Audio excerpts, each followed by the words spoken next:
participants à cet atelier sur les chrétiens d'Orient viennent du sud, d'Avignon, de Marseille, de Manosque, etc. Et donc, il ne faut pas oublier, évidemment, ce cher Saint Jean Cassien, vous savez, qui, dit-on, est d'origine roumaine, a beaucoup voyagé au Moyen-Orient, en particulier en Égypte, où il a rencontré beaucoup de moines, des ascètes des déserts d'Égypte, et il a écrit ces fameuses conférences. Je pense que certains les ont lues, et c'était le temps béni où il n'y avait pas de division encore dans l'Église. C'était encore, n'est-ce pas, une Église unifiée. Et comme vous le savez, il est venu ensuite à Marseille et il a fondé ce monastère de Saint-Jean Cassien à Marseille. Il y avait donc un monastère pour hommes et un monastère pour femmes. Et je pense que, oui, c'est là où on a vraiment quelque chose d'intéressant, un lien, je peux dire, direct avec l'Égypte monastique, n'est-ce pas? Et donc, il faudrait s'en souvenir. Et au monastère de Saint-Honorat, justement, on a suivi aussi ces règles monastiques orientales. Ils sont restés assez proches de cet esprit des moines d'Orient. Et il faut aussi souligner qu'au début du christianisme, on n'avait pas d'avion, on n'avait pas de moyens de transport très rapides, mais quand même, on allait d'Alexandrie à Rome en bateau ça durait sans tempête, environ une semaine. Donc je dirais que c'est encore un laps de temps raisonnable pour faire un si grand voyage. Et simplement une petite allusion au niveau de l'histoire de l'art, c'est très intéressant. J'avais une fois visité une catacombe à Rome avec une représentation de la Vierge et de l'enfant qui est à peu près identique à certaines fresques qu'on voit très anciennes en Égypte. Donc c'est vrai qu'il ne faut pas oublier les premiers siècles qui sont justement des siècles où il y a eu beaucoup d'échanges, où justement Cassien n'était pas le seul qui a voyagé entre l'Égypte et l'Occident, n'est-ce pas? Il y avait tous les pèlerins aussi d'Occident ou de ce qu'on appelle aujourd'hui la Grèce, etc., qui allaient aussi bien à Jérusalem qu'en Égypte, parce qu'il y avait ce grand pèlerinage de Saint-Ména, qui est un lieu près d'Alexandrie, donc les bateaux s'arrêtaient pour pouvoir aussi faire ce pèlerinage à Saint-Ména. Et donc, vous voyez, il y avait un esprit vraiment œcuménique, on peut dire. C'était l'œcuméné, c'était vraiment cette église indivise. Donc, je pense que ça, c'est important de toujours le souligner. Et évidemment, après, quand on voit, je prends l'exemple de conférences ou d'expositions d'art, par exemple, je me souviens il y a quelques années au Louvre, on avait, n'est-ce pas, l'Empire byzantin, l'art de l'Empire byzantin, etc. Et là, dans ce genre d'exposition, on incluait par exemple les Coptes. Alors, est-ce que l'art copte est byzantin? Je ne le pense pas.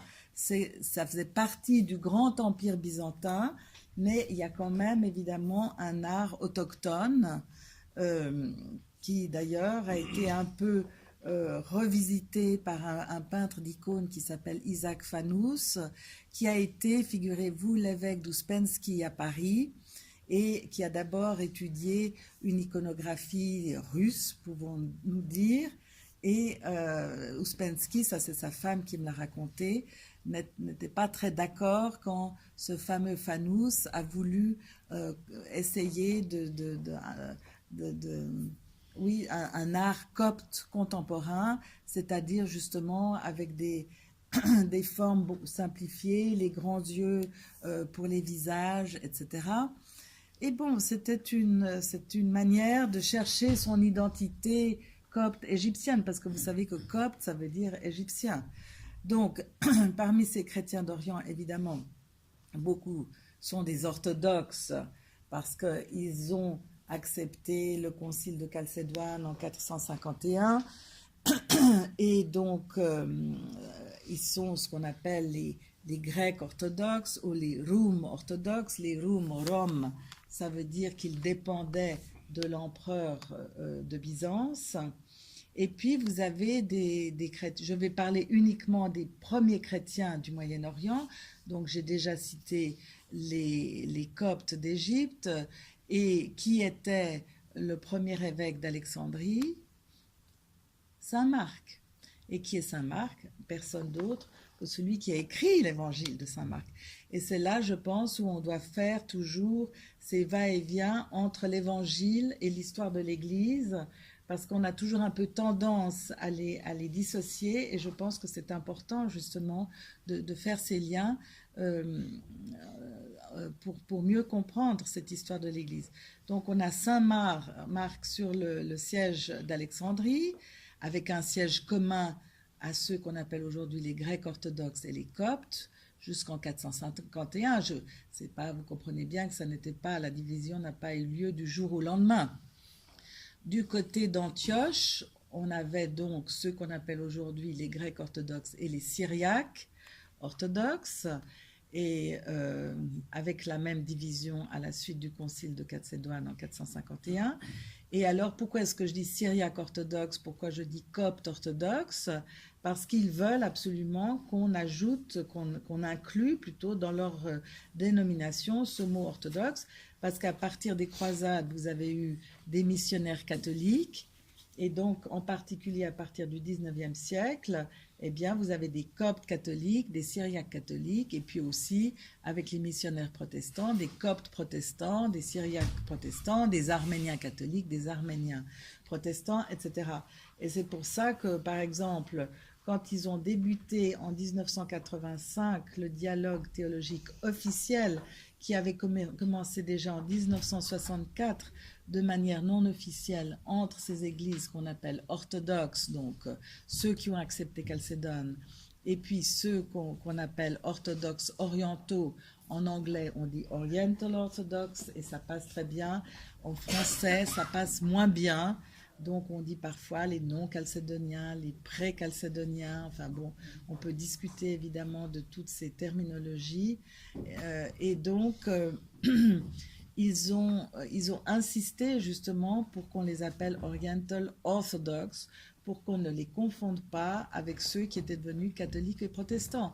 Si vous êtes en Égypte et qu'on dit un copte orthodoxe, c'est une manière de les appeler qui est tout à fait normale. C'est nous, parfois dans des milieux orthodoxes, disons plus stricts, qui refusent. Nous voulons être les seuls orthodoxes, nous les Chalcédoniens, et nous n'acceptons, enfin certains n'acceptent pas justement qu'on appelle les Coptes, les Syriaques, les Éthiopiens, les Arméniens orthodoxes, puisque nous serions les seuls orthodoxes. Mais il faut remettre ça, je pense, dans un contexte local, et aussi aujourd'hui pour savoir comment on les appelle dans leur pays d'origine, n'est-ce pas? Et c'est là, je pense, où on a tout un effort à faire par rapport, vous voyez, entre déjà Occident-Orient. Qu'est-ce que c'est l'Orient pour des gens qui vivent dans la Méditerranée orientale, n'est-ce pas? L'Orient, pour eux, c'est l'Asie. Et il ne faut pas oublier qu'eux-mêmes sont des Asiatiques. Le Moyen-Orient fait partie du continent asiatique. Donc, vous voyez, il y a toujours un Orient et un Occident différents, suivant si on habite à Jérusalem, Antioche, Alexandrie, ou à Paris, ou à Marseille, n'est-ce pas? Donc, c'est là où nous devons, je pense, être un peu plus souples. Et par exemple, ne pas oublier une église et une histoire très intéressante, qui est encore plus à l'Orient que l'Orient de la Méditerranée. C'est l'église justement qu'on appelle église de l'Orient, dite nestorienne, mais eux refusent absolument ce nom. Et eux qui ont évangélisé toute l'Asie, ils sont arrivés en Chine en 635 par la route de la soie, en suivant, n'est-ce pas, et simplement en portant un évangile sans armes, sans violence, avec la parole de Dieu. Et ils ont évangélisé également le sud de l'Inde, au Malabar, et ça par une autre voie maritime, celle-là, pas terrestre, qu'on peut appeler la route des épices, et qui partait de Basra, Vous voyez où est Basra, on en a beaucoup parlé pendant la guerre du Golfe, tout au sud de l'Irak. Ils partaient en bateau de Basra pour arriver au sud-ouest de l'Inde.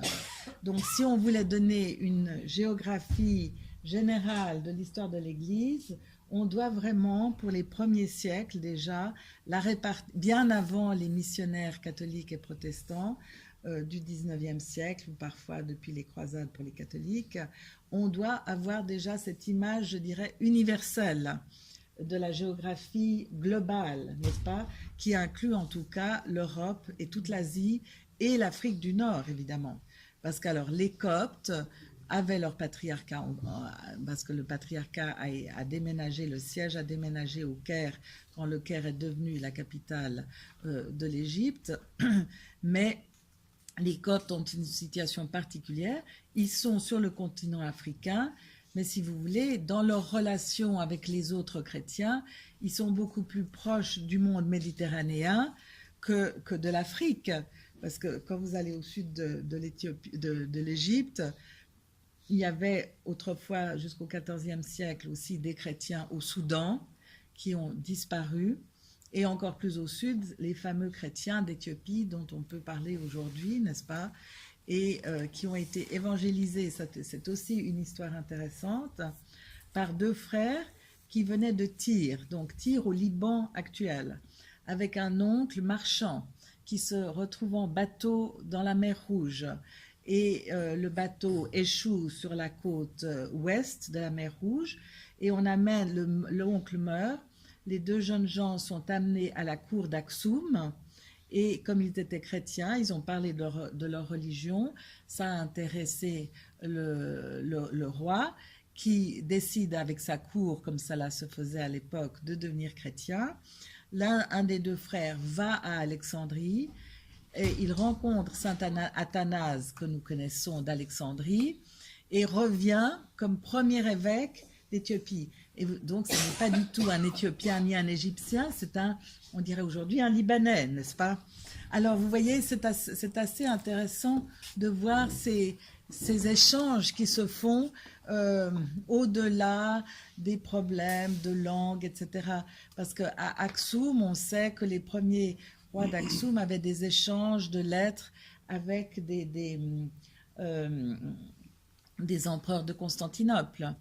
Par exemple, les Éthiopiens ont envahi, entre guillemets, 2 fois le Yémen actuel. Ils sont allés jusqu'à Sanaa, la capitale actuelle d'ailleurs du Yémen. Ils ont construit des églises là-bas, n'est-ce pas? Mais ils n'étaient pas les premiers chrétiens parce que vous aviez des chrétiens justement qui venaient de l'Irak et de l'Iran actuel, qui étaient eux de langue syriaque, et qui sont descendus dans cette péninsule arabique et qui ont aussi évangélisé et construit des églises. Donc c'est pour ça que j'essaie de vous faire comprendre qu'on dépasse largement au niveau de l'extension, l'expansion du christianisme, on dépasse de beaucoup évidemment l'Europe occidentale et l'Europe orientale, mais même ce qu'on appelle aujourd'hui le Moyen-Orient, puisque ça va jusqu'en Chine avec cette Église de l'Orient qui a aussi évangélisé dans l'Arabie saoudite et le Yémen actuel, avec 2 fois une intervention des Éthiopiens. Donc voilà ce qu'on peut dire très très rapidement pour le début de ces migrations et de cette évangélisation des premiers chrétiens. Et alors bon, je ne vais pas raconter en détail toute l'histoire très difficile, en particulier, évidemment, après Chalcédoine, il faut quand même, on ne doit pas se boucher les oreilles. Il y a eu quand même des luttes parfois violentes et des combats et des tueries entre les chrétiens chalcédoniens qui acceptaient le concile de Chalcédoine et ceux qui n'acceptaient pas ce concile de Chalcédoine. Donc vous comprenez bien, ça je reviens dans le contexte du dialogue théologique d'aujourd'hui, ça n'est pas si facile après 16 siècles de séparation de pouvoir tout à coup faire l'unité. Alors on s'est mis d'accord que à partir déjà de 1964, lors du dialogue non officiel, et puis de manière plus précise encore depuis 1985 avec le dialogue officiel, qu'il y avait eu un malentendu terminologique. Et j'essaie de l'expliquer le plus simplement possible. C'est-à-dire, à Chalcédoine, pour parler de la divinité et de l'humanité en Christ, donc on a bien deux éléments, je ne sais pas comment les appeler autrement, eh bien, on a parlé de deux physéis, c'est le mot grec, qui est traduit par deux natures en Christ. Et si on ne dit que ça, on est hérétique.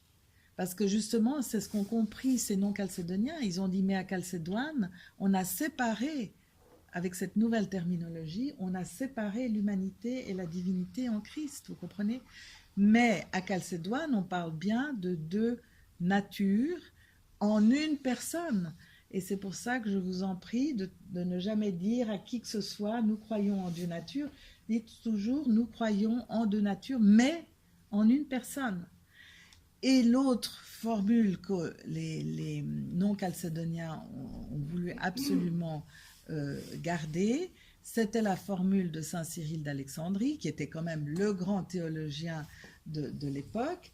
Et alors lui, il parle, je garde le mot en grec, une physis, et toute la question est de comprendre comment on va interpréter et traduire ce mot physis, une physis de Dieu le Verbe. Donc quand on parle de Dieu le Verbe, on parle de sa divinité incarnée, on parle de son humanité. Alors je reviens au mot une physis, on a dit c'est des monophysites, ils sont hérétiques et ils ne sont pas orthodoxes.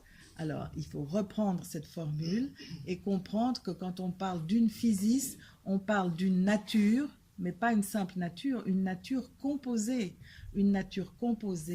de la divinité et de l'humanité. Et d'ailleurs, les non-chalcédoniens comme les chalcédoniens utilisent les mêmes adverbes, c'est-à-dire sans mélange, sans division. Vous comprenez? Et c'est quand on utilise tous ces mots, on trouve un équilibre au niveau du vocabulaire et au niveau évidemment de la foi christologique.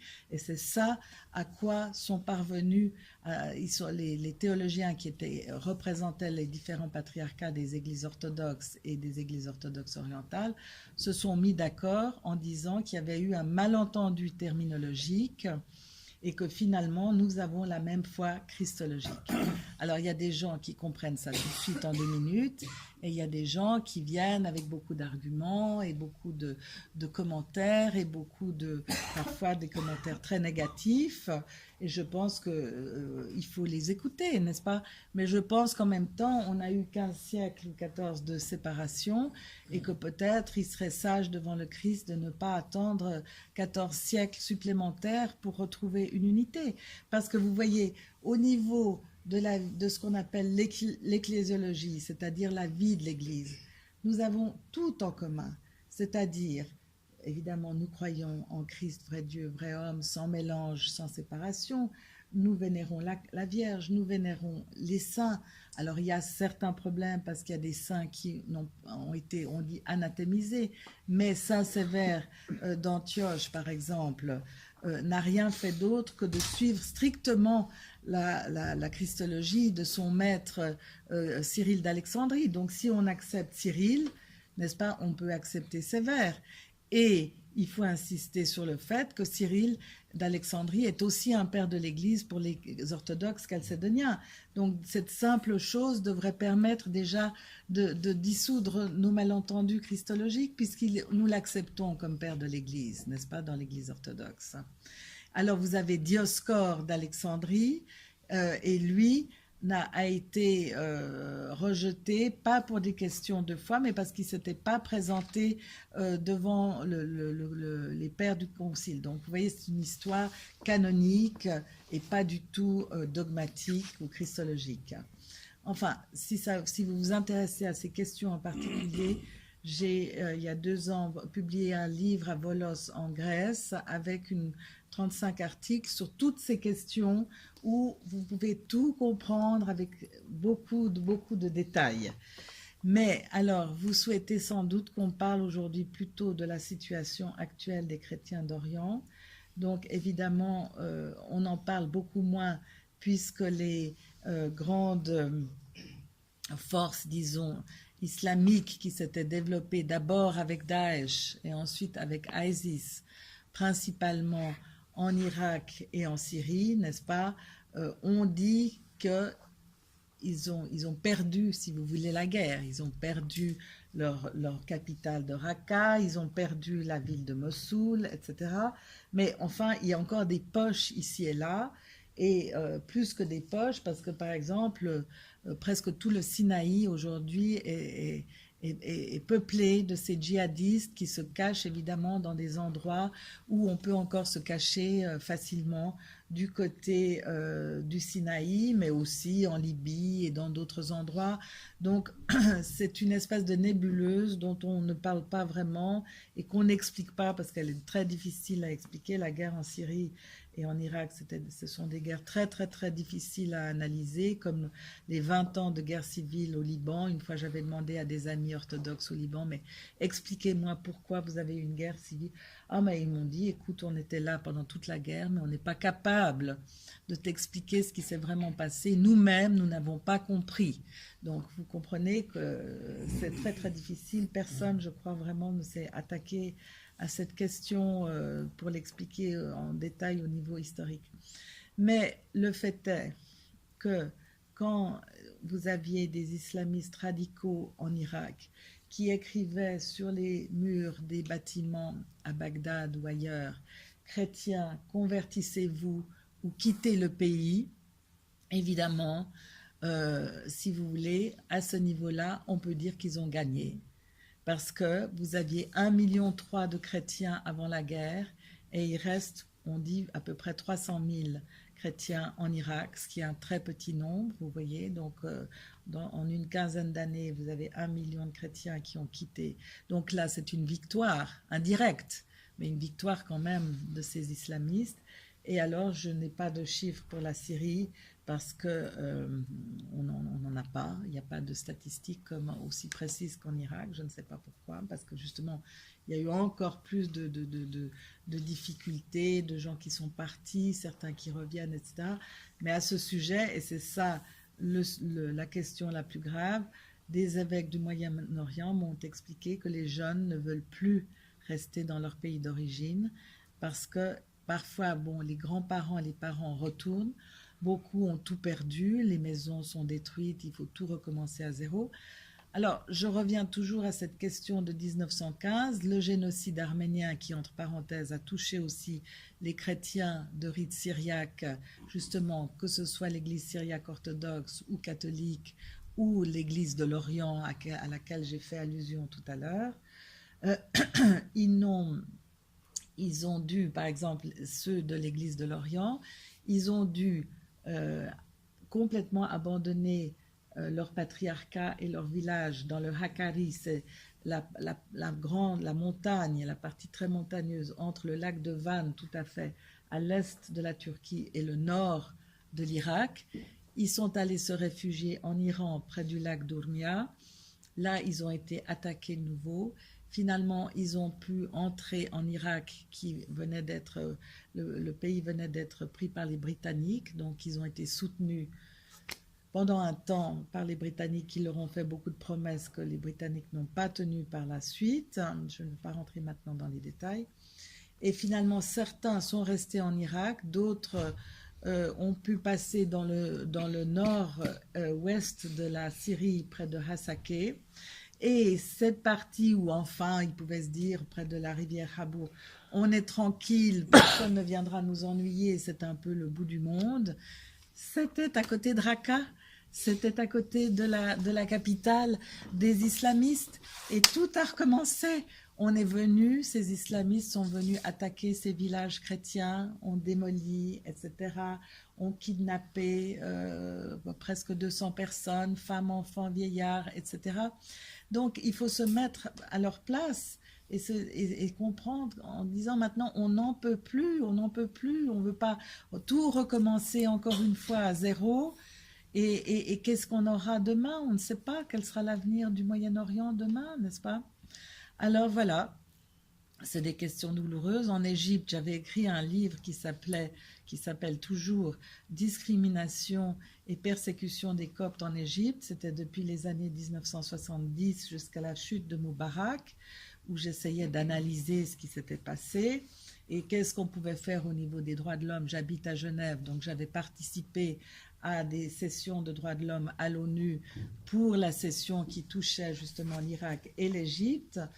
Et bon, mais c'est intéressant de le voir en direct et pas seulement de lire les comptes rendus sur Internet après, n'est-ce pas? Parce que, bon, c'est très diplomatique. Et puis à l'époque, on avait tué pas mal de Coptes et l'ambassadeur qui représentait l'Égypte pour cette session des droits de l'homme parlait de ça, enfin disons, oui, comme en s'excusant à peine du nombre de morts de Coptes qui avaient eu lieu en Égypte à l'époque, etc. Donc, vous voyez, c'est pour ça, on ne peut pas seulement écouter la télévision, etc. Il faut mettre la main à la pâte quand on a la chance, comme moi, de pouvoir voyager, de pouvoir rencontrer tous ces gens. Évidemment, on est aussi très ému, parfois bouleversé, et je prie pour eux, évidemment, tous les jours, et je vous demande aussi de prier pour eux tous les jours. Et je pense au niveau de notre dialogue, parce que c'est ça mon travail finalement principal, c'est ce que j'appelle le dialogue pratique. Donc, dans les textes qui ont été élaborés lors des conférences, donc non officielles depuis 1964, officielles depuis 1985, vous avez des textes qu'on appelle recommendations en anglais. Donc ça, en fait, c'est ce que moi j'appelle le dialogue pratique. Qu'est-ce qu'on peut faire les uns avec les autres? Et il y a plein de choses qu'on peut faire avant d'être officiellement unis, vous comprenez? Et je pense que c'est ce dialogue pratique qui permet que les gens se préparent à vivre les uns avec les autres, à prier les uns avec les autres. Et d'ailleurs, on recommande justement qu'il y ait des échanges des étudiants en théologie, qu'il y ait des échanges entre paroisses pour qu'on aille voir comment les uns et les autres prient. Et d'ailleurs, ici en France, on est très bien, et en Angleterre, où vous habitez, on a beaucoup de chance parce qu'on a maintenant toutes ces communautés des églises orientales sont présentes à peu près partout en Europe, surtout aux États-Unis, en Australie et même en Amérique du Sud et parfois aussi en Afrique.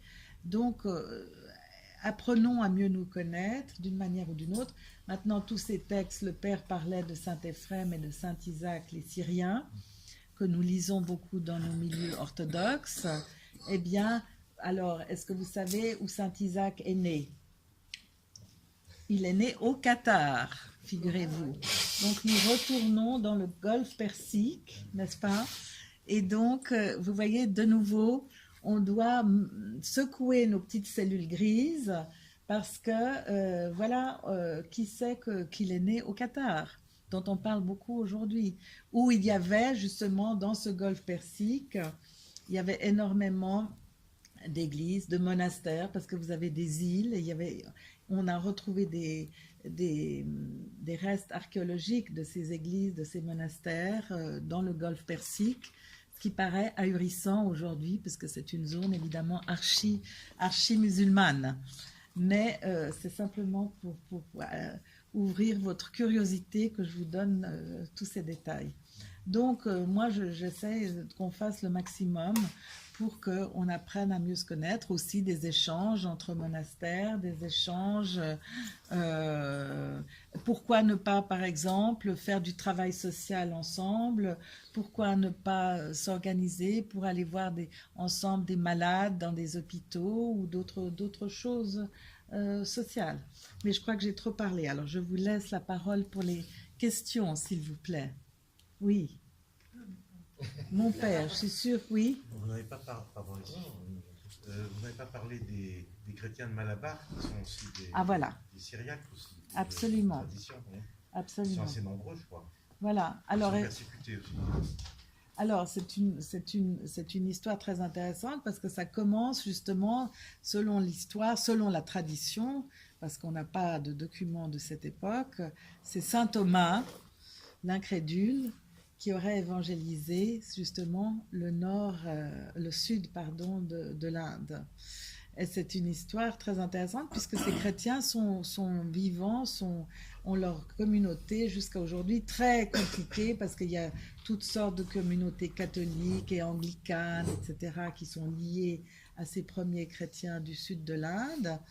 Et c'est justement, je faisais allusion à ça quand je parlais de la route des épices et de ce départ depuis Basra. Et puis on profitait de la mousson quand les vents étaient favorables. C'était des bateaux à voile, évidemment, pour pouvoir rejoindre les côtes indiennes. Et donc, oui, c'est vrai que la communauté syriaque orthodoxe, on parle de 300 à 400 000 chrétiens dans le monde entier, alors qu'ils sont 2 millions en Inde du Sud, et maintenant ils habitent aussi dans d'autres grandes villes de l'Inde. Beaucoup travaillent dans les pays du Golfe. Alors c'est là où on a aujourd'hui une présence chrétienne dans les pays du Golfe, parce qu'ils vont gagner de l'argent, et puis ils reviennent en Inde et ils se construisent une maison, etc. Voilà, donc je ne sais pas si j'ai répondu à votre question. Oui. La religion est acceptée dans les pays du Golfe parce qu'on a appris qu'ils sont assez tatillons. Ils sont tatillons, mais bon, ça dépend des pays du Golfe. Et en fait, partout, dans tous les pays du Golfe, sauf en Arabie Saoudite, ils ont le droit de construire ou d'utiliser des bâtiments pour pouvoir célébrer la liturgie, prier ensemble. Et je crois que, enfin, je n'ai jamais visité ces paroisses, mais ça permet aussi plus d'échanges œcuméniques, n'est-ce pas? Parce que voilà, les chrétiens, tout à coup, sont isolés, sont minoritaires, donc se sentent plus solidaires, n'est-ce pas? Et vous, alors, je suis sûre, vous pouvez poser votre question en anglais. Absolument. J'ai une question. Est-ce que ce dogme de Chalcédon, Oui. c'est une seule chose qu'il faut résoudre pour unifier, Oui. ou il y a d'autres problèmes? Alors, j'ai expliqué, je ne sais pas si vous avez... est-ce que c'était assez clair ce que j'ai expliqué au niveau christologique? Oui. Il y a un malentendu avec ce mot physis, et j'ai essayé de faire allusion au fait que justement, vous avez deux saints principaux acceptés par les non-chalcédoniens, Dioscore d'Alexandrie et Sévère d'Antioche, n'est-ce pas, qui ont été anathémisés par les orthodoxes, les chalcédoniens. Et donc, qu'est-ce qu'on fait avec ces deux saints? Mais des recherches faites par des théologiens, y compris grecs, etc., ont montré que leur christologie, elle est identique à celle de Cyril d'Alexandrie, n'est-ce pas? Et que dans le cas de Dioscore, ce n'était pas une question dogmatique, mais une question canonique. Oui. Alors après, il y a évidemment les questions, si vous voulez, qu'est-ce qu'on fait? Parce que on a tous des textes liturgiques qui sont différents. Même si, par exemple, vous avez une anaphore, comme on appelle ça, de Saint Basile chez les Coptes, par exemple. Mais elle n'est pas identique à notre propre anaphore chez les orthodoxes chalcédoniens. Mais là, je pense qu'il faut qu'on soit souple, ce qui ne veut pas dire laxiste, ce qui ne veut pas dire qu'on accepte n'importe quoi, n'est-ce pas? Mais il faut ça. Il y a d'ailleurs des sous-commissions. Il y a une sous-commission dans les dialogues officiels pour les questions liturgiques et pour les questions canoniques.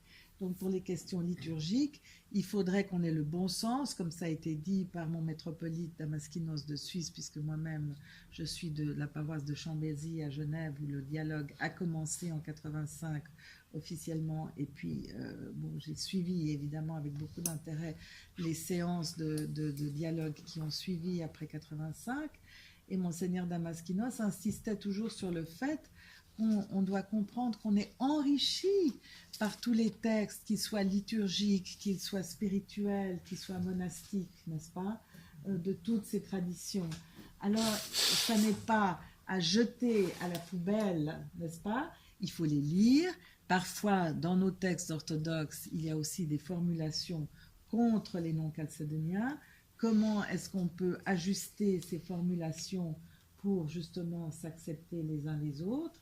Et idem au niveau canonique, vous avez certaines phrases que les théologiens qui représentent tous nos patriarcats doivent discuter de tout ça avec grande connaissance. Ce sont toujours des experts, évidemment, en liturgie ou en droit canon. Et on devrait, avec bon sens, si nous sommes les disciples du Christ, trouver des solutions. Voilà. Est-ce que j'ai répondu? Pas tout à fait. Non, vous avez encore une petite question. Allez-y. Non, je sais que dans la tradition russe, on est très strict et qu'on veut tout voir. Mais j'ai lu que la liste des mystères est différente dans l'église arménienne, dans l'église orthodoxe. Oui. Vous voulez dire les sacrements? Les sacrements. Oui, oui. Est-ce que c'est vrai? Écoutez, on peut toujours trouver des différences chez tout le monde. Mais est-ce que c'est ça qui doit nous séparer? C'est ça la question. Peut-être qu'on a, comme je vous l'ai dit, des expressions, des manières un peu différentes de dire les choses, mais le plus important, c'est de constater qu'on a la même foi orthodoxe, n'est-ce pas? Et le problème principal, c'était cette question christologique. Donc, je pense que si on a résolu ça, on doit aussi avoir l'intelligence et demander au Saint-Esprit de nous illuminer pour répondre à toutes ces questions qui sont, entre guillemets, je dirais, secondaires, n'est-ce pas? Parce que pour nous, les orthodoxes, le plus important, c'est la foi. Oui. Est-ce qu'il y a, parce que vous parliez des orthodoxes d'Orient, à ne pas confondre avec les catholiques et les protestants d'Orient. Oui. Dans les pays où la chrétienté est mal perçue et quelquefois même martyrisée, est-ce qu'il y a une solidarité accrue entre les trois religions chrétiennes? Est-ce qu'il y a une solidarité accrue du fait des épreuves à supporter, parce que pour quelqu'un qui est d'une autre religion, un chrétien, c'est un chrétien. Absolument, vous avez raison. Et donc, certainement, les orthodoxes n'ont pas la réputation d'être spécialement œcuméniques au Moyen-Orient, mais il faut bien savoir aussi, il y a des faits sociologiques, c'est-à-dire que, par exemple, au Liban, mais aussi en Syrie, la plupart des mariages sont dits mixtes, c'est-à-dire que vous avez des orthodoxes de toutes sortes, chalcédoniens, non chalcédoniens, qui épousent des catholiques et même des protestants ou protestantes, enfin voilà. Donc il y a beaucoup de souplesse. Alors parfois les prêtres orthodoxes s'arrachent un peu les cheveux parce que justement, qu'est-ce qu'on fait? Telle et telle est née maronite, donc catholique, elle épouse un orthodoxe. La règle dit qu'au Moyen-Orient, quand on a un mariage mixte, en principe, l'épouse suit l'église de son mari et les enfants sont tous baptisés dans l'église du mari, ce qui devrait tout régler.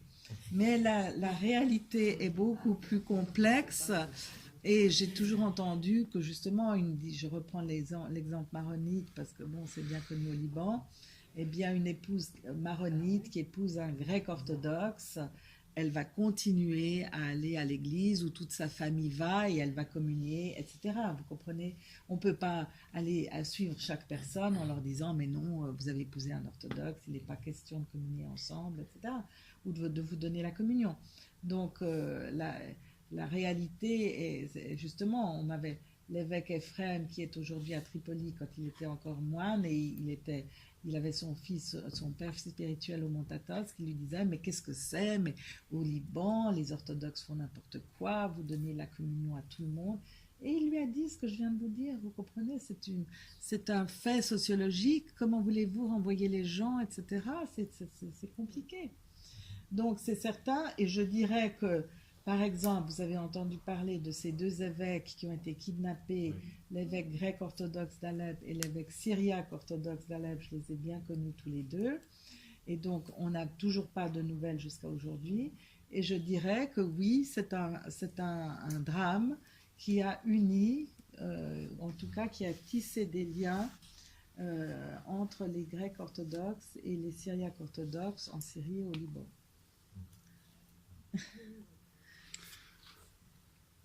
Est-ce que, c'est un petit peu, pour quelqu'un qui ne suit pas le dialogue d'aussi près que vous le faites. On a l'impression que les points théologiques sont résolus déjà depuis assez longtemps. On peut chercher dans les détails, mais les points principaux, ça fait plus de 30 ans finalement qu'ils ont été pratiquement résolus.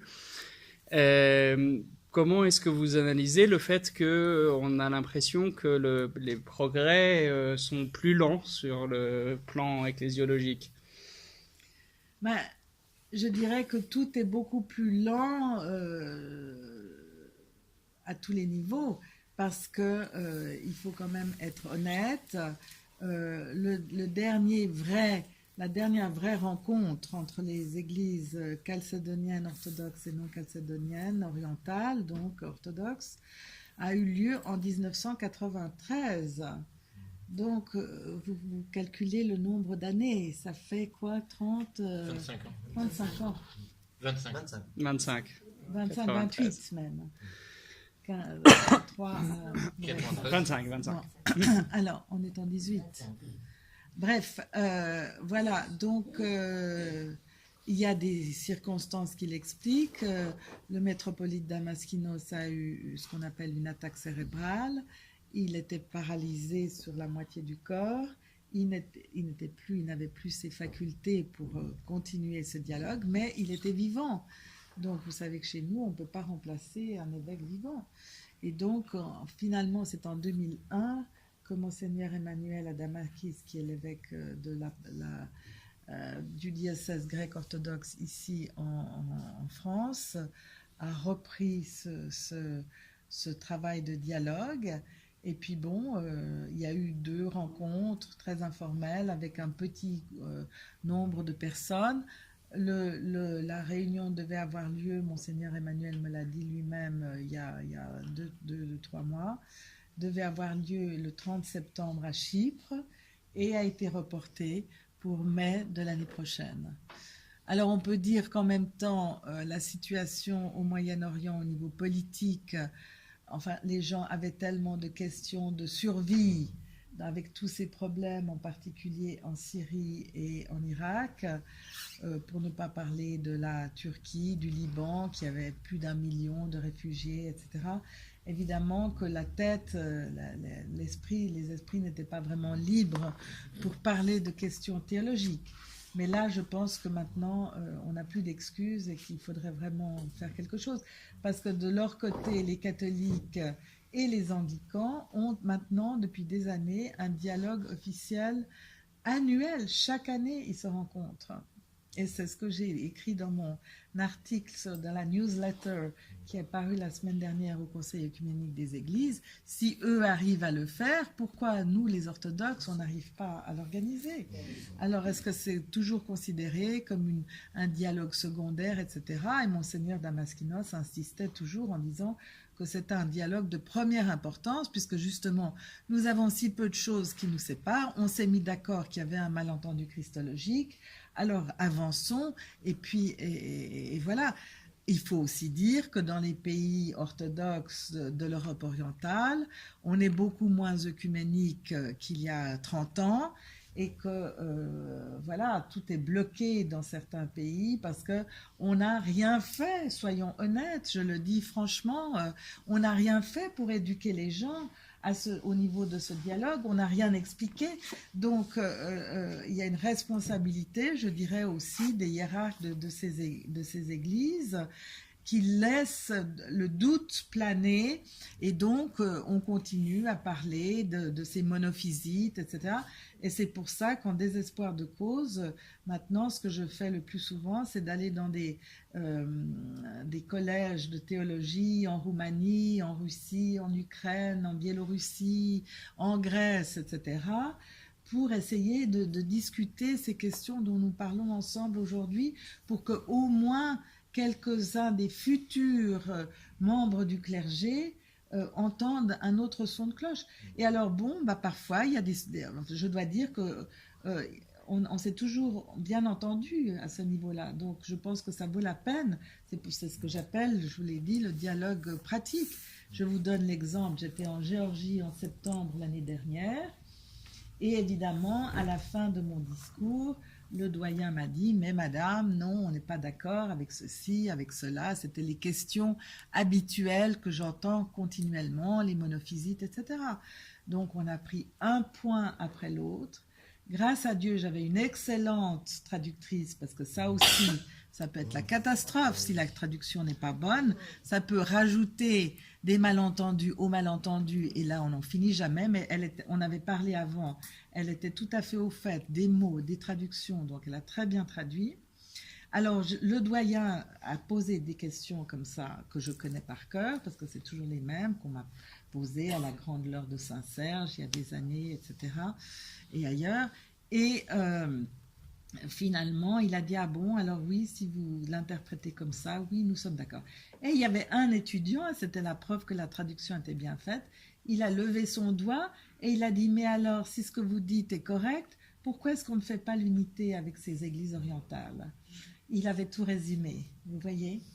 Mais bon, quand je suis allée en Ukraine ou quand je suis allée à Moscou aussi ou en Biélorussie, etc., maintenant, justement, on commence à expliquer, je pense, les choses comme je viens de le faire, mais ça reste des milieux, mais bon, c'est le futur clergé, donc c'est là quand même où j'ai de l'espoir.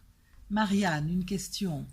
J'en ai pas, mais simplement un commentaire. On a eu la grande chance d'aller en Égypte. Et ce que nous avons remarqué, c'était des amis d'amis, des amis russes, franco-russes qui nous ont invités. Et nous avons passé beaucoup de temps avec des maronites. Qu'est-ce que j'ai découvert, c'est que cette famille maronite, il y avait beaucoup de problèmes. Ils avaient dû quitter le Liban.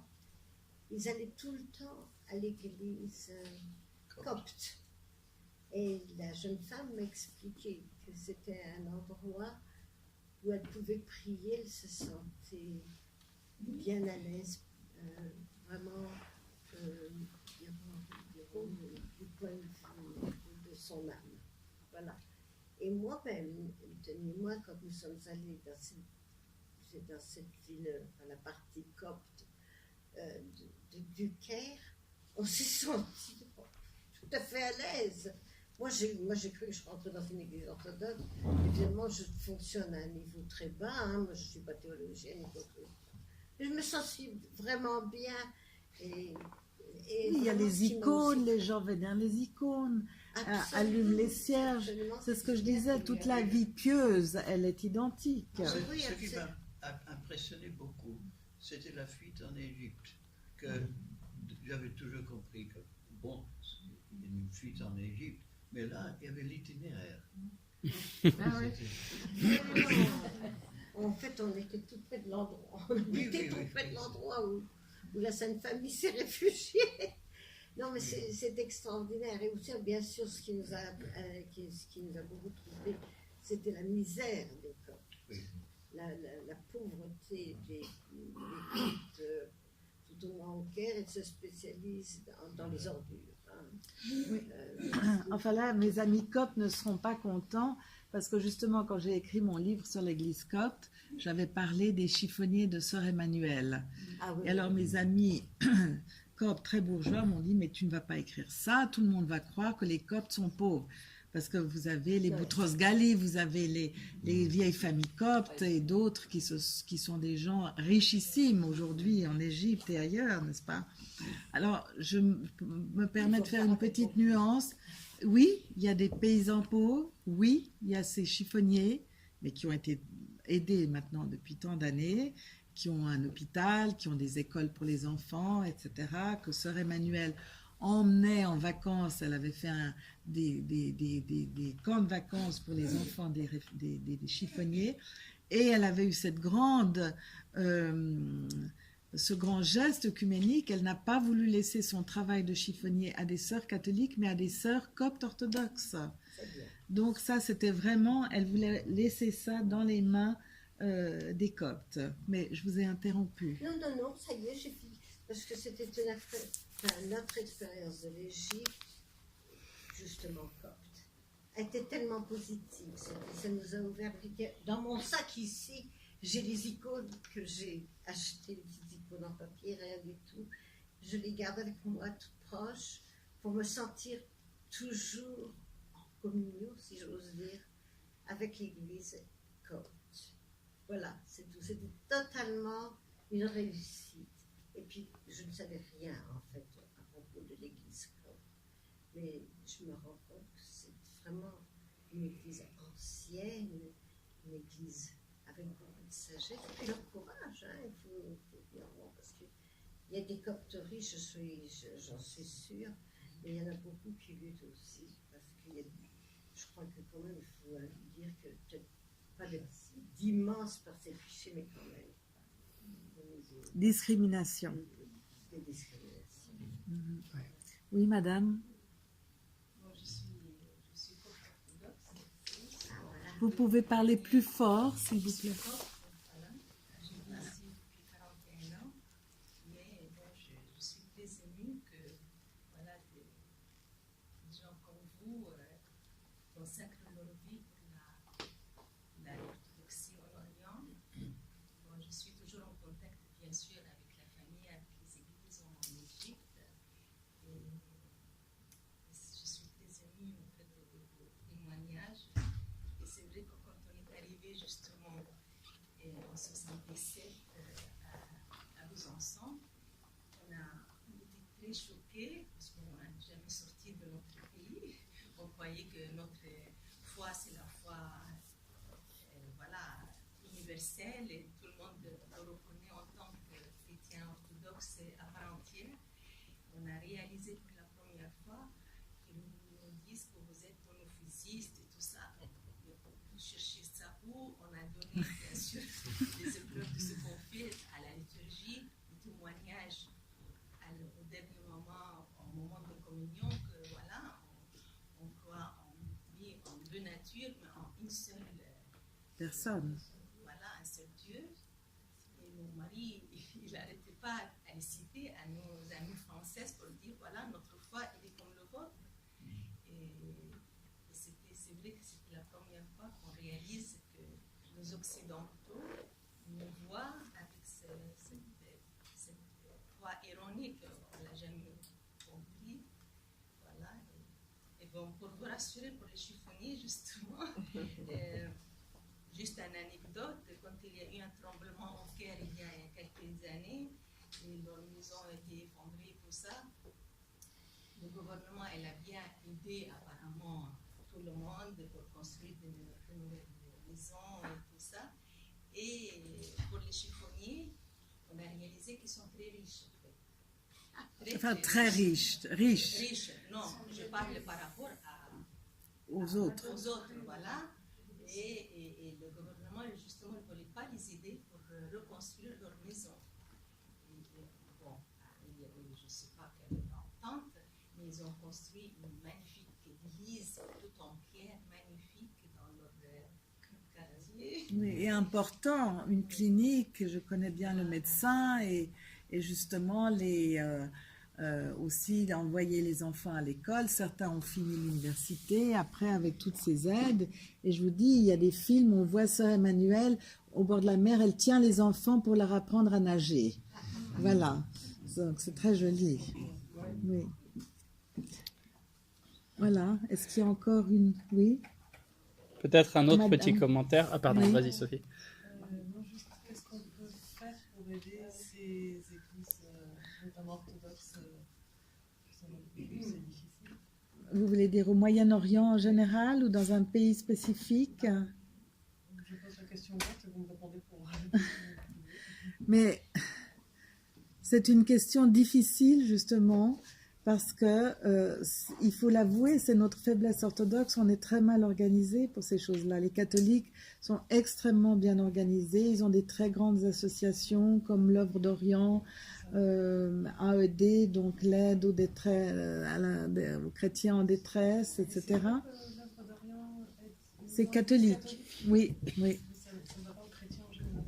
D'après ce que j'ai entendu, ils aident principalement les catholiques. Alors, je sais par des amis du patriarcat d'Antioche, des orthodoxes, que Ils reçoivent beaucoup d'argent à Damas, au patriarcat. Comment cet argent est distribué, je ne sais pas. Et quand on veut soi-même aider les gens, je trouve que c'est très difficile. Donc moi, je le fais toujours avec un prêtre, une paroisse, des gens que je connais directement, parce que justement aussi, je n'aime pas, vous voyez, dans toutes ces associations, il y a beaucoup de pourcentages qui vont payer l'administration, et c'est pour ça que je préfère donner directement aux gens que je connais, et pour savoir, pour faire telle ou telle chose, pour un projet précis, etc. Mais alors, quand on me demande des adresses, etc., on peut en discuter, mais ça n'est pas une question facile, ça n'est pas simple. Et qu'est-ce que pensent en fait ces gens, ces chrétiens, donc, orthodoxes notamment, de nous, de notre attitude? Qu'est-ce qu'ils aimeraient, qu'est-ce qu'ils espèrent? Je l'ai dit, les jeunes, apparemment, certains sont venus pendant la guerre, surtout en Irak, en Syrie, sont venus en Occident, d'autres vont rejoindre leur famille aux États-Unis, au Canada, en Australie. Donc, on m'a dit, c'est ce que des évêques orientaux qui habitent aux États-Unis, donc ils connaissent bien la situation parce qu'ils font tout le temps les va-et-vient entre le Moyen-Orient et les États-Unis, m'ont dit les jeunes ne veulent plus rentrer maintenant au Moyen-Orient parce qu'ils ont pris des habitudes déjà ici, en Occident, et qu'ils ne veulent plus prendre de risques pour l'avenir. Donc ils ont tourné la page. Et ça, c'est quand même une question très très grave. Alors quelqu'un m'a dit, par exemple pour la Turquie, et c'est déjà en fait plus ou moins le cas, dans ce Turabdin, donc que monsieur connaît, au sud-est de la Turquie, vous avez encore une dizaine de monastères, d'églises qu'on peut voir, les pierres sont là, ça a été restauré, il y a parfois un seul moine dans un endroit pour garder, ouvrir les portes de l'église, n'est-ce pas? Alors ce sont devenus presque des musées quelque part. Il reste un millier de Syriaques chrétiens au Turabdin, c'est très très peu. Et puis il y avait eu un espoir à un moment quand les choses se sont calmées, il n'y avait plus de problème avec le PKK, avec les Kurdes, etc. Il y avait des Syriaques qui sont revenus de Suède, de Suisse, d'Allemagne, où ils sont très nombreux, et ils ont même reconstruit des maisons dans leur village parce qu'ils voulaient recommencer des business de toutes sortes, ce qu'ils ont fait. Et puis, vous voyez, il y a de nouveau maintenant une vague politique qui n'est pas positive pour les chrétiens. Et donc, je pense, je voulais écrire un article là-dessus parce que je trouvais que c'était tellement intéressant et que ça donnait de l'espoir aussi pour d'autres chrétiens qui voulaient quitter leur pays d'origine ou qui l'avaient déjà quitté. Et malheureusement, je n'ai jamais pu écrire mon article. Alors, j'ai mes interviews, mais je n'ai jamais écrit l'article. Donc, parce que c'est tout le temps des va-et-vient, ça monte et ça descend, et personne ne sait ce qui peut se passer dans 10 ans, dans 20 ans. Parce que, vous voyez, il y a par exemple ces chrétiens syriaques, j'ai fait allusion à eux. Les Anglais leur avaient promis de leur donner un territoire dans le nord de l'Irak. Ils ne l'ont jamais fait, donc c'était des fausses promesses. Et jusqu'à maintenant, vous avez des chrétiens de rite syriaque, et là c'est des Syriaques orthodoxes, l'Église de l'Orient, et des Syriaques catholiques, qui souhaitent avoir un territoire près, ils appellent ça la plaine de Ninive, c'est les villages chrétiens autour de Mossoul. Ils auraient aimé avoir ce territoire pour eux, avec une administration qui dépendait de l'Irak, mais qui aurait été plus indépendante. Et moi, j'ai toujours été contre ce projet, bien avant les problèmes d'ISIS, etc. Pourquoi? Parce que si on fait un espèce de ghetto chrétien, par exemple, dans le nord de l'Irak, et que des islamistes, évidemment, sont au courant de cette population chrétienne qui est concentrée dans un seul endroit, c'était très facile de tous les éliminer en 2-3 jours, vous comprenez? Et j'ai dit ça bien avant les problèmes de Mossoul, etc. Et je disais toujours, quand on parlait de ça, des conférences à Paris ou ailleurs, je disais, mais il faut, si vous leur demandez de rester sur place, etc., il faut leur promettre une sécurité à long terme. Mais qui aujourd'hui peut promettre une sécurité à long terme?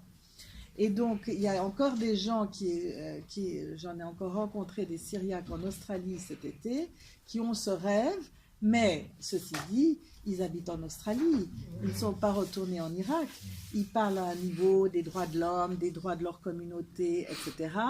Mais c'est une chose d'en parler en Australie ou en Europe, ou d'habiter en Irak, en Syrie, avec les problèmes quotidiens et les problèmes qu'on ne peut pas imaginer et calculer pour l'avenir, n'est-ce pas?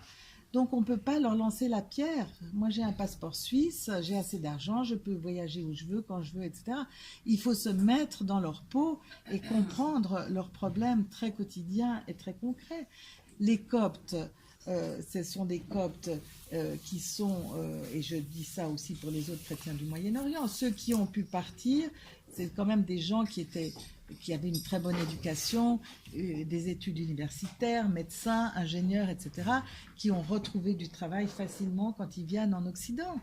Mais ceux qu'on appelle les fellahs, les paysans le long du Nil, ou que ce soit des paysans en Syrie ou en Irak, ils n'ont jamais pu partir, ils n'ont pas l'argent pour se payer un visa ou n'importe quoi.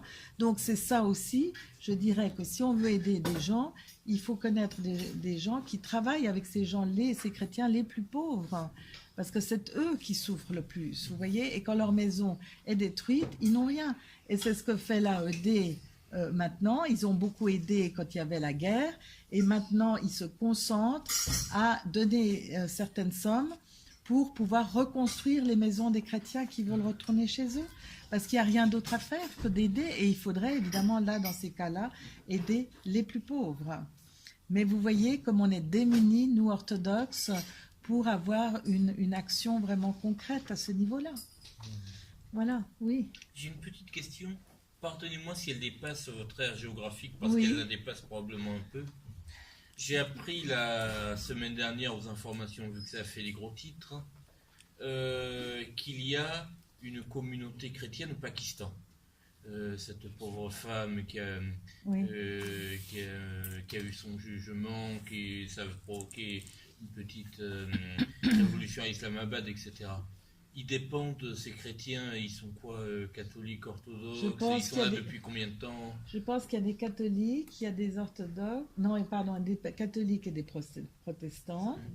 Mais je crois qu'il y avait un prêtre copte à un moment, j'ai entendu parler, vous avez entendu parler, je crois qu'il y avait un prêtre copte parce que les coptes sont très, on a un esprit très missionnaire. Donc vous avez des coptes en Amérique latine aujourd'hui, vous avez des coptes missionnaires dans beaucoup de pays d'Afrique. L'église copte est une église africaine, comme je l'ai dit tout à l'heure, n'est-ce pas? Donc il n'y a plus de frontières vraiment à proprement parler.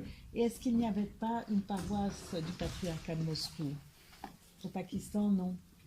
Non, mais en Thaïlande, par exemple, vous avez plusieurs paroisses russes orthodoxes avec des Thaïlandais qui font des études de théologie en Russie, n'est-ce pas?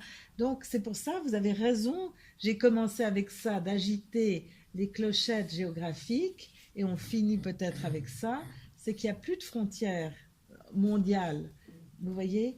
Parce que par exemple, justement, je disais que j'étais en Géorgie l'année dernière, il y a une paroisse copte à Tbilissi maintenant, parce qu'il y a des coptes qui n'en pouvaient plus d'avoir ces problèmes avec leurs voisins musulmans dans leur propre pays, et qui ont décidé d'aller vivre en Géorgie. Apparemment, le gouvernement leur a donné très facilement un passeport, et ils vivent dans un pays chrétien, et ils ont un prêtre copte qui vient régulièrement d'Égypte, et quand ça sera bien organisé, ils auront leur propre prêtre en Géorgie. Voilà. Une dernière question, Daniel. Oui, je voulais dire, est-ce qu'au niveau de la hiérarchie de l'Église orthodoxe, et en particulier de ceux qui sont responsables, c'est-à-dire, je pense, le patriarche d'Alexandrie.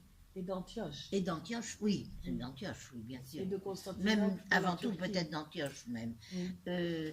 Est-ce qu'il y a au sein même de l'Église à ce niveau-là une organisation, je dirais le souci et une préoccupation qui puisse se manifester par une certaine action pour aider et pour aussi faire connaître, enfin soutenir sur tous les plans, y compris médias, ces chrétiens, on a l'impression que non. Alors, est-ce que je me Non, trompe? alors c'est ce que j'ai dit. J'ai entendu dire par des amis orthodoxes du patriarcat d'Antioche qu'ils reçoivent au niveau du patriarcat des sommes très importantes d'associations internationales, etc. Mais c'est vrai qu'on n'est pas vraiment informé de tout ça, n'est-ce pas? Et je trouve que c'est dommage. On devrait mieux nous informer pour savoir ce qui se passe dans ces pays, comment on peut nous-mêmes les aider. Il faudrait justement, à l'époque maintenant de l'Internet, etc., on a des emails, on peut mettre des informations sur Internet. Je pense qu'on devrait être beaucoup mieux organisé, et aussi pour les nouvelles en général, parce qu'on entend les grands événements, mais on n'entend pas le suivi, disons, au quotidien, mensuel de toutes ces églises. Alors, je donne en exemple le patriarcat syriaque orthodoxe d'Antioche, qui a un patriarche Ephrem jeune et dynamique, qui va visiter ses paroissiens dans le monde entier, comme je l'ai dit, depuis les États-Unis, partout en Europe et encore ailleurs. Et alors, ils ont un petit site où on peut lire toutes les visites du patriarche, et il ne rencontre pas justement que des gens qui lui donnent de l'argent. Il va rencontrer des politiciens en Europe ou ailleurs, parler des droits de l'homme, parce que là, on n'a pas parlé de ça, mais il faut en parler, des droits de ces chrétiens, n'est-ce pas? Sans mettre l'accent sur le fait que c'est des chrétiens, simplement droits de l'homme. N'est-ce pas? On doit être respecté en tant que minorité, qu'on soit chrétien, yézidi ou autre, n'est-ce pas? Donc, je pense que là aussi, on devrait faire des efforts pour organiser des associations, des sites internet, et pour suivre toutes ces histoires de plus près, et pour qu'on soit mieux informés. Je trouve que nos patriarcats, qu'ils soient orthodoxes ou orthodoxes orientaux, donc non calcédoniens, je trouve que leurs sites internet ne sont pas du tout à jour, et je pense que ça n'aide pas pour comprendre qui ils sont, ce qu'ils font, quels sont leurs projets, etc. Et là, je pense qu'il y a beaucoup de travail à faire. Mais voilà, c'est les questions que je pose. Je voulais faire une petite remarque tout à l'heure, juste c'était dans la lignée de ce que vous disiez en Égypte et avec les Coptes, pour avoir lu avec beaucoup de joie les ouvrages du père Matthieu le Pauvre, Mattha el Maxine en arabe, qui donc était copte, mais quand on les lit, on est face à un grand-père spirituel du XXe siècle, auquel on n'a absolument aucun reproche théologique ou spirituel à faire. Voilà. Et je dirais, alors justement, c'est ce que vous disiez tout à l'heure, c'est la même chose avec Ephrem et Isaac. Alors Isaac, pire encore, parce qu'il est de l'église de l'Orient, donc ça c'est le schisme de 431 Éphèse, du concile d'Éphèse.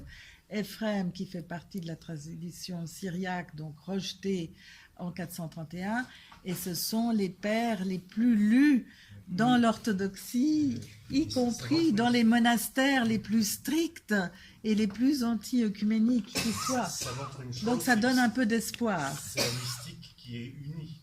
Et la philocalie, il y a qu'à avoir la philocalie, effectivement. Ce sont les mystiques qui unissent toutes les arguties théologiques, si je puis dire. Ouais.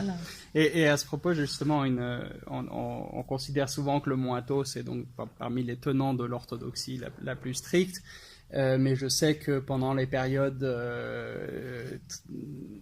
justement le moment le plus intense de la guerre en Syrie, un certain nombre de responsables du Mont Athos se rendaient régulièrement en Syrie pour essayer d'aider les familles de chrétiens là-bas. Oui, des Grecs orthodoxes. Des Grecs orthodoxes. Parce que vous avez beaucoup d'évêques et des moines du patriarcat grec orthodoxe d'Antioche qui ont leur père spirituel au Mont Athos. Ouais. Ça s'explique comme ça. L'intérêt des moines du Mont Athos pour la Syrie et pour le Liban.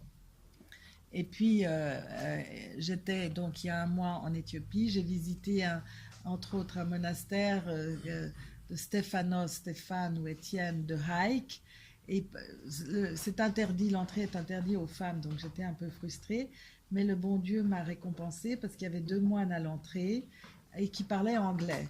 Et quand ils ont su que j'étais grec orthodoxe, parce que pour eux, ils connaissent les grecs orthodoxes, mais ils connaissent les Russes, etc. Mais bon, alors, immédiatement, ils m'ont dit « Ah, parlez-nous du mont Athos, parlez-nous du mont Athos ». Et alors, il y avait eu un moine orthodoxe qui avait passé chez eux, et ensuite qui leur avait envoyé des livres, dont justement la Philokalie, l'échelle de Saint-Jean-Climac, d'autres livres de que nous lisons, n'est-ce pas, en spiritualité orthodoxe, et ils étaient enthousiastes et ils voulaient qu'on leur envoie d'autres livres, etc. Et je crois qu'ils n'avaient qu'un rêve, c'était d'aller au mont Athos. Voilà. Et je connais un moine à Kiev, dans la Grande Laure de Kiev, qui lui a cet amour pour tous ces moines coptes, syriaques, éthiopiens, arméniens. Il a visité différents monastères dans les différents pays. Et puis alors évidemment, à la Grande Laure de Kiev, les moines sont assez stricts et traditionnalistes, on peut dire. Alors ils se moquent de lui en disant « Mais comment, qu'est-ce que tu vas faire dans ces monastères monophysiques ?» Alors il m'a dit « Oh, vous comprenez, il me critique. Mais ça m'est égal, ça m'est égal. Moi je les aime, tous ces moines, et je continuerai. » Alors je pourrais dire la même chose de moi, on me critique aussi, mais je continue. Et j'espère que vous continuerez aussi pour aimer, faire connaître ces églises et surtout prier pour elles et pour tous les fidèles. Voilà, merci. Merci. Je croyais que vous avez la gentillesse.